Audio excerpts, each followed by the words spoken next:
Hello बच्चों, let's read this question. The question says, which one of the following is essential for photolysis of water? तो इस question में हमें चार options दिए हुए हैं. Option 1 copper, second boron, third manganese, fourth zinc. इन चारों ऑप्शंस में से हमें ये बताना है कि अमंग द गिवन ऑप्शंस कौन सा ऐसा ऑप्शन है, कौन सा ऐसा मिनरल एलिमेंट है जो कि रिक्वायर्ड होता है वाटर के फोटोलाइसिस में. तो जो की कॉन्सेप्ट हम इस क्वेश्चन में देखेंगे, हम जानेंगे कि element required for splitting of water. Element required for splitting of water. Splitting of water को ही फोटोलाइसिस बोला जाता है. तो अगर हम फोटोलाइसिस की बात करें, फोटोलाइसिस एक वेरी इंपॉर्टेंट प्रोसेस होता है during the process of photosynthesis, right. तो फोटोलाइसिस में होता क्या है? फोटोलाइसिस में सनलाइट की हेल्प से, सनलाइट की जो अल्ट्रावायलेट रेडिएशंस होती हैं, यूवी रेडिएशंस होती हैं, जो उन रेडिएशंस की हेल्प से, सनलाइट की हेल्प से क्या होता है, जो H2O होता है उसका ब्रेक डाउन होता है, वाटर की स्प्लिटिंग होती है हाइड्रोजन और ऑक्सीजन में. हाइड्रोजन और ऑक्सीजन, ये इसमें जो एलिमेंट्स हैं, इनकी स्प्लिटिंग होके क्या बनता है? ऑक्सीजन लिबरेट होती है. Liberate oxygen. ऑक्सीजन को लिबरेट करने के लिए स्प्लिटिंग की जरूरी है और ये प्रोसेस फोटोसिंथेसिस के दौरान होता है प्लांट्स में. अब ये जो सनलाइट से की हेल्प से वाटर की स्प्लिटिंग हो रही है, इसके लिए एक मिनरल एलिमेंट रिक्वायर्ड होता है. वो मिनरल एलिमेंट है हमारे पास मैंगनीज. ये बहुत ही ज़्यादा important, most essential mineral element है और मैंगनीज का best defined function he photolysis of water होता है.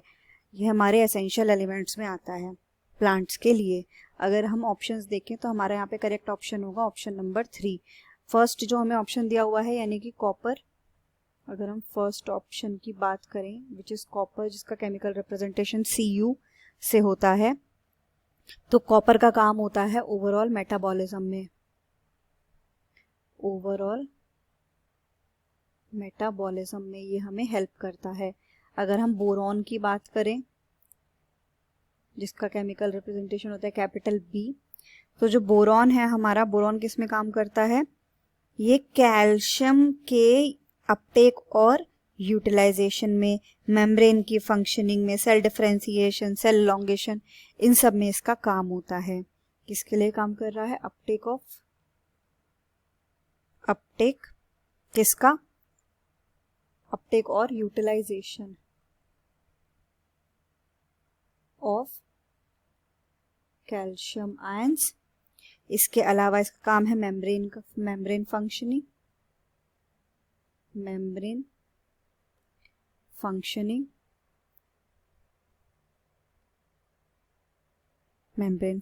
Cell differentiation, pollen germination etcetera.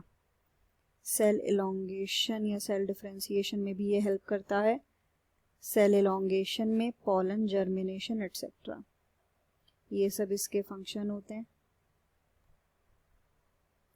Then अगर हम ऑप्शन नंबर 4 की बात करें जो कि हमें दिया है जिंक, जिसका रिप्रेजेंटेशन होता है Zn से, तो जिंक किस में काम करता है? एक्टिवेट करता है ये बहुत सारे एंजाइम को, और ऑक्सीजन की सिंथेसिस में भी ये काम आता है. तो ये क्या कर रहा है? वेरियस एंजाइम्स को एक्टिवेट कर रहा है.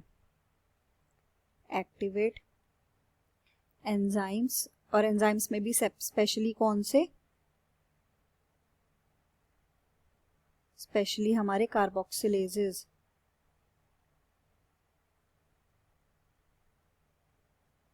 में ये हेल्प करता है इनको एक्टिवेट करने के लिए. और किस में ये हेल्प करता है? Synthesis of oxygens. ये इनका फंक्शन होता है. तो इसीलिए जिंक भी हमारा यहाँ पे आंसर नहीं होगा, क्योंकि हमसे फोटोलाइसिस ऑफ वाटर के लिए पूछा था, तो वो हमारा आंसर वो हमारा ऑप्शन है मैंगनीज. तो यहाँ पे हमारा करेक्ट आंसर हो गया ऑप्शन नंबर 3.